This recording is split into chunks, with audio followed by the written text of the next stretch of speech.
Hello friends, ഇതാണ് ഞാൻ വളർന്ന വീട്. ഇവിടെ നിന്ന് ഒരു 18 വയസ്സായപ്പോഴാണ് ഞാൻ ഗൾഫിൽ പോയിട്ട് പുറപ്പെട്ട് അവിടെ നിന്ന് ഒരു 7 വർഷം കഴിഞ്ഞിട്ടാണ് മലേഷ്യയിൽ അവിടെ പോയിട്ടാണ് വന്ന്. ഓടായിരുന്നു. ഓടെല്ലാം പൊളിച്ച് മാറ്റിയിട്ട് അടുത്ത ഈ 1 വർഷത്തിനിപ്പുറം ഷീറ്റിട്ടത്. അവിടെ കുറേയൊക്കെ വേസ്റ്റുകൾ ഒരുപാട് കിടന്ന് അതെല്ലാം നമ്മളൊരു സുഹൃത്തും കൂടെ വന്ന് എല്ലാവർക്കും തൂത്തുവാരി കളഞ്ഞ് ഇരിക്കുക. റബ്ബർ ഇട്ടിരിക്കുക. ഒരിടം മൊത്തം റബ്ബറാണ്. അപ്പോൾ റബ്ബറിന് ഇപ്പം കാട് കയറി കിടക്കുന്നു.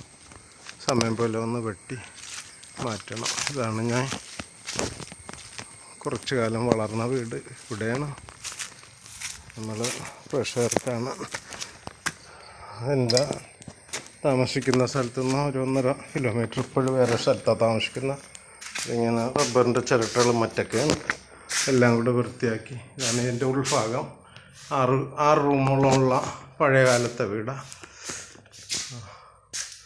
ഒന്ന് സമയം കിട്ടിയത് കൊണ്ട് ഒരു സുഹൃത്ത് കൂടെ വന്ന് എല്ലാം തൂത്തുവാരി വൃത്തിയാക്കി ഇടാം. റബ്ബർ വെട്ടിൻ്റെ സാമഗ്രികളുടെ സാധനങ്ങളെല്ലാം ഇതിനകത്ത് കിടക്കുന്നു. അപ്പോൾ അത് പുള്ളി ഇങ്ങനെ ഒരേ ചാക്ക് കൊണ്ടുപോയിക്കൊണ്ടിരിക്കുക. വണ്ടി അപ്പുറത്തിട്ടിരിക്കുക. വണ്ടിയിൽ ലോഡ് ചെയ്യാനായിട്ട് പോയിരിക്കുക. ശരി, ഓക്കെ, താങ്ക്സ് ഫ്രണ്ട്സ് എല്ലാവരും. ഞാനിപ്പോഴാണ് 2 ദിവസം ആയിട്ടുള്ളൂ ആക്റ്റീവായിട്ട്, യൂട്യൂബിൽ ആക്റ്റീവായിട്ട്. ഇനി ഒരുപാട് കഥകൾ കാര്യങ്ങളെല്ലാം നമ്മളെ വർക്കിനെ പറ്റി മറ്റു കാര്യങ്ങളൊക്കെ ഒരുപാട് പറയാനുണ്ട്. രസകരമായ അനുഭവങ്ങൾ സൗത്ത് ഈസ്റ്റ് ഏഷ്യയിൽ ഗൾഫിലുമൊക്കെ യാത്ര ചെയ്ത, ഇന്ത്യയുടെ പല സ്ഥലത്തുമൊക്കെ യാത്ര ചെയ്ത അനുഭവങ്ങളുണ്ട് പറയാൻ.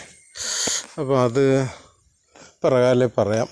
അപ്പോൾ എനിക്ക് മുന്നോട്ട് പോകാൻ ഒരാഗ്രഹം വരണമെന്നുണ്ടെങ്കിൽ ഇതിൽ എല്ലാവർക്കും കിട്ടുന്നത് പോലെ സബ്സ്ക്രൈബും അതേപോലെയുള്ള ലൈക്കും മറ്റൊക്കെ എനിക്ക് കിട്ടണം.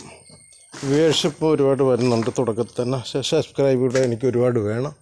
അപ്പോഴേ എനിക്ക് ഒരുപാട് മുന്നോട്ട് പോകാൻ പറ്റും.